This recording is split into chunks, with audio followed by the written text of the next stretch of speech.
Bolt to Warner. 2 slips.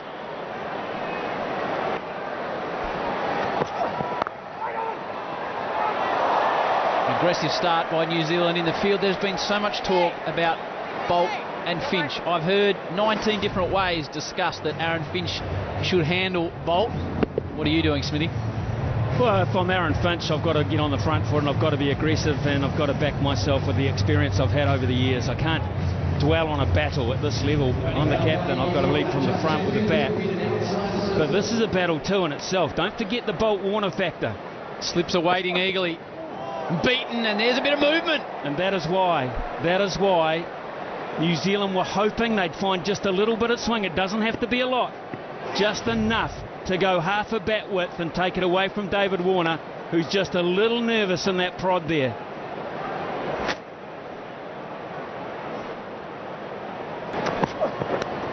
Edge right where second slip was, to the rope. Oh my goodness me. Sometimes you can just overthink things, and that was an absolute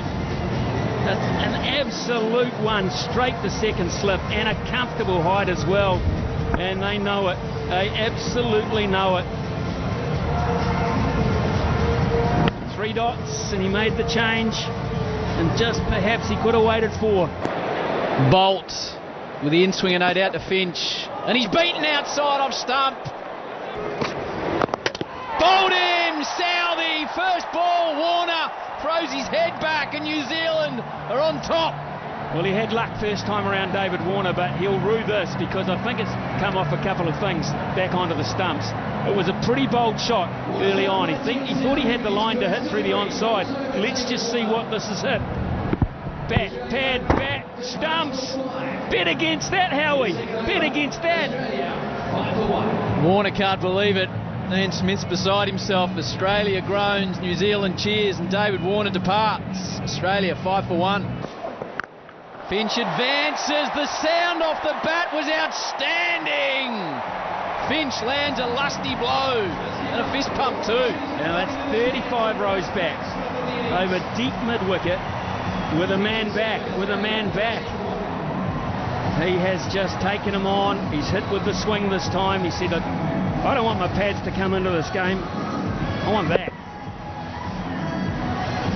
That's a really good strike for Aaron Finch. Psychologically, you just wonder whether that might kickstart him.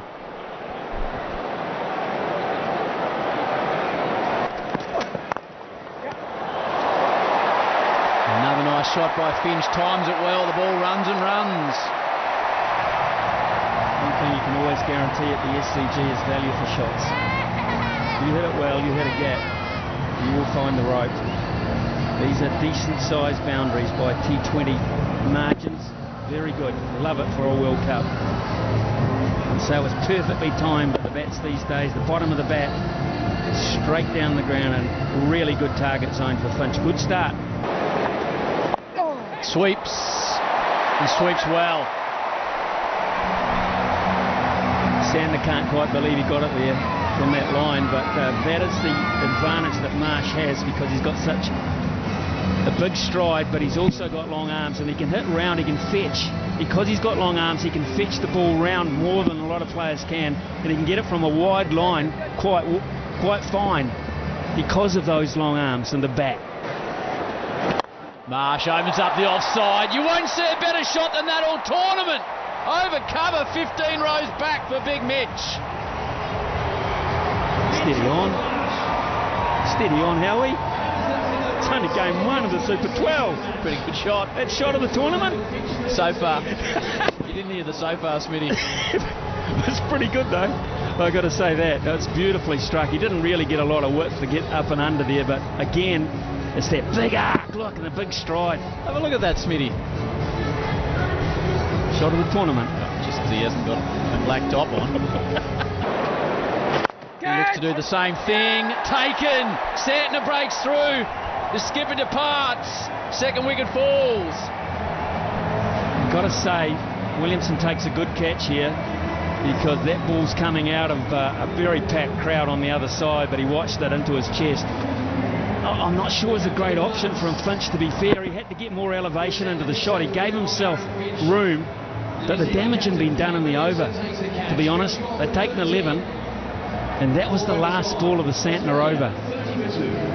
He had to get it higher. He's practicing it now. He had to get more elevation. And not tonight. 30 for 2. It's just whipped by Marsh effortlessly. Well, it doesn't matter whether it's spin or seam. He can hit a ball around about off stump down there with ease. Most players couldn't even think of doing it. But that's a straightish delivery. It was a slower delivery. Just helps it on his way. Dangerous having your fine leg up with that line.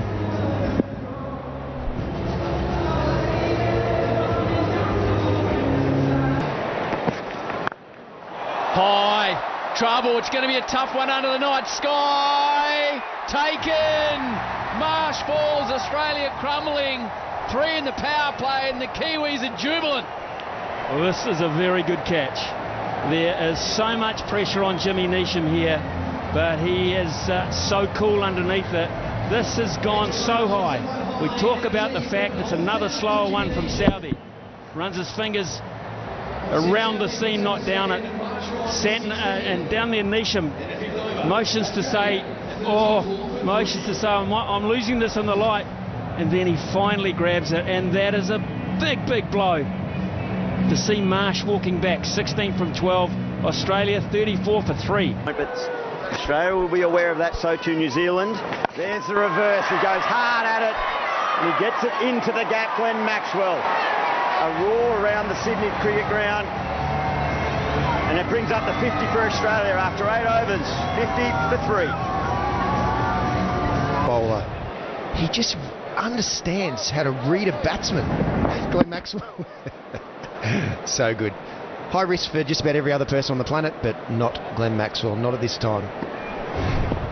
Stoinis has got to look to go down the wicket and down the ground. And he's hit that one away over. Extra cover, it's a Oh! You've got to be kidding me, Glenn Phillips. Please. How good is that? New Zealand, do you think they're not on the game? They are well and truly up for this tonight. You have got to be kidding. It's Superman.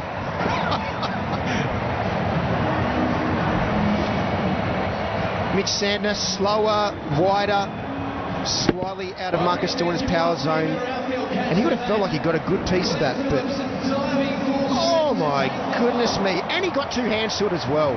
What an athlete. New Zealand, goodness me, they are on their game tonight.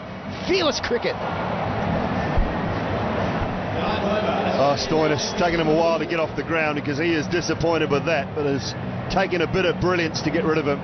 Gone for 7, Australia 50 for 4 is a very difficult task. Not impossible, but difficult. Maxwell goes, cover, and 1 bounce for 4. So finishes the 10th over with a boundary, does Glenn Maxwell. 8 runs coming from it, 62 for 4. But that has been dispatched to the boundary. Take that.